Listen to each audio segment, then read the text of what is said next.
Dear sisters, dear brothers, have you ever experienced a spring in Rome? After the long winter, when the trees stand bare, almost lifeless, something begins to change.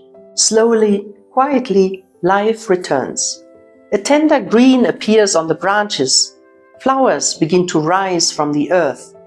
Even in the smallest cracks in the stone, even through asphalt, a fragile plant finds its way to the light. It feels like a miracle every year. And we might ask, what is this force of life? What is this hidden energy that allows life to return again and again, against all odds?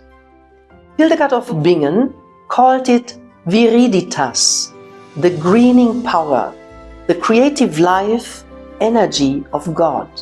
It is the divine energy that flows through all creation, that connects everything that lives in nature, in the cosmos, and in each one of us. It is the breath of God, and yet, when we look at our world today, it is not always easy to see this greening power at work. Watching the news, we can easily feel afraid. There is so much violence and war in many parts of the world. Leaders who show no respect for any international laws or agreements, whose only program seems to be myself and my country first. It is as if we are falling back into something we thought we had already overcome. At times, it feels as though humanity is forgetting, failing to learn the lesson. After the devastation of the Second World War, the nations of the world came together to sign the United Nations Charter in 1945, with a deep sense of hope to save succeeding generations from the scourge of war, by prohibiting the threat or use of force.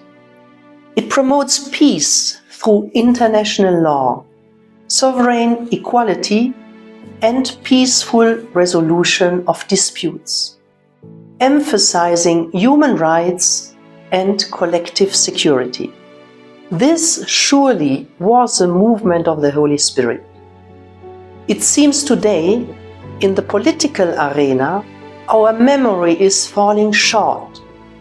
We sense how fragile this agreement has become.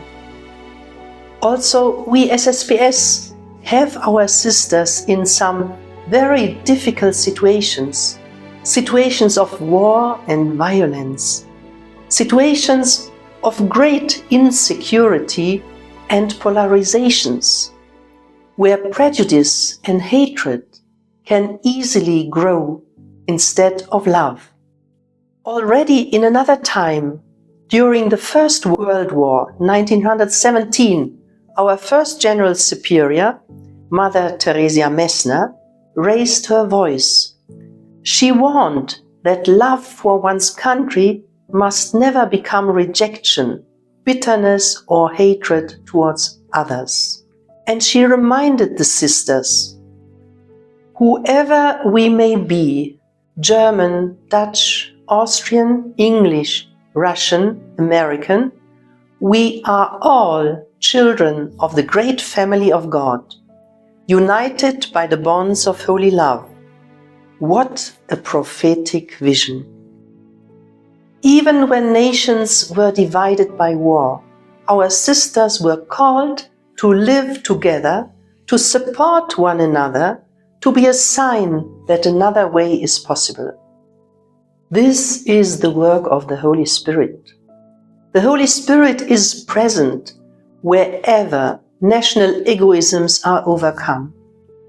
The Holy Spirit is at work where hearts are transformed. We see it in the life of Joseph Reinademetz, who allowed his initial prejudices to be transformed deeply, patiently, until he could truly say, that he not only wanted to live and die as a Chinese, but also wanted to be Chinese in heaven. We see it in Arnold Janssen, whose devotion to the Holy Spirit was rooted already in his family, and who understood that the Spirit transforms the human heart, making it more like the heart of Jesus. Also, our founder went through a transformation and passed from a rather cool rationality to a more loving and joyful presence. This can be recognized in his portraits.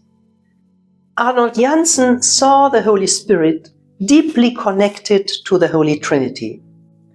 It is the overflowing love of the Trinity that incarnated herself in Jesus, especially in the heart of Jesus. From her, it overflows into the world and into our hearts. The Holy Spirit is a powerful and transforming energy. She is love that wants to become embodied. Where do we see this greening, loving power of God at work? We see it when sisters and brothers leave their homeland, their language, their culture, to bring God's love to another people.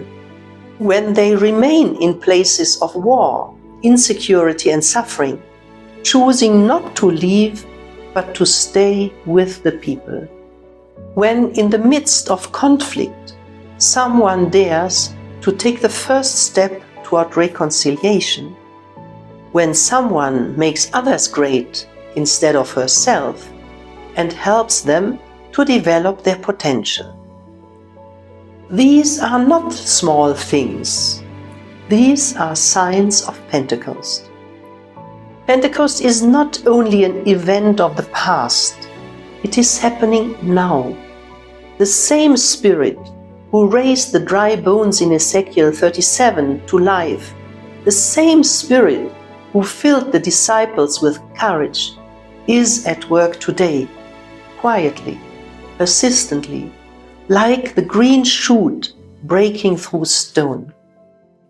Perhaps the question for each of us is, where is the Spirit inviting me to allow new life to grow? Where is my heart being called to open, to move beyond fear, beyond division, beyond grudges, prejudices, beyond narrowness? May we become people of viriditas, people in whom the life of God can flow freely. May we allow the Spirit to renew our hearts, to widen our love, to make us instruments of unity in a divided world. And may the Spirit of Pentecost be for us today breath, fire, and the quiet, unstoppable greening power of God, renewing the face of the earth.